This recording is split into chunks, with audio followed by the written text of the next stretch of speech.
সবুজ, সড়ক পথে যাত্রীর চাপ কেমন দেখছেন, বিস্তারিত জানাবেন। জ্যোতি, যেহেতু ঈদের আরও কিছুটা সময় বাকি রয়েছে, সেই হিসাবে এখনও যেই রকম স্বাভাবিক সময়ে ঈদের যাত্রার সময় প্রচণ্ড রকম, বিশেষ করে উত্তরবঙ্গের যে রুটগুলো রয়েছে সেই রুটগুলোতে প্রচণ্ড চাপ দেখা যায়, এখনও সেই রকম আসলে দেখা যাচ্ছে না। তবে গত দুদিন আগে থেকেই ঈদের যে যাত্রা, সেই যাত্রা সড়ক পথে শুরু হয়েছে, মানুষজন যাচ্ছেন।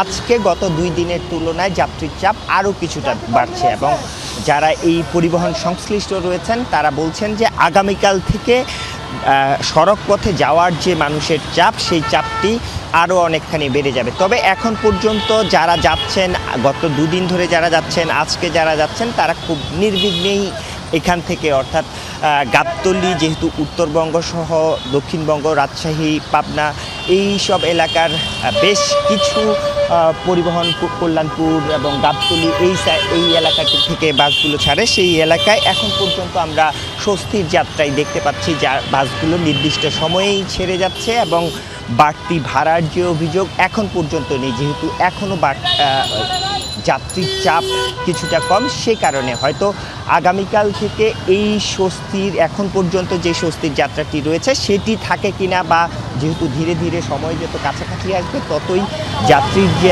চাপ সেটি বাড়তে থাকবে। যেহেতু এখন পর্যন্ত সরকারি বা বেসরকারি সব প্রতিষ্ঠানেই খোলা রয়েছে, আজকে এবং আগামীকালকে সর্বশেষ অফিস করার পর মানুষজন আসলে, মানুষের যে ঢল, সেই ঢলটি শুরু হবে সড়ক পথে। সেই দিনগুলোতে আসলে যাত্রাটি কেমন হয় সেটি নিয়েই আসলে শঙ্কার একটি বিষয় রয়েছে। জ্যোতি। সবুজ, আপনাকে ধন্যবাদ সেখানকার বিস্তারিত জানাচ্ছিলেন।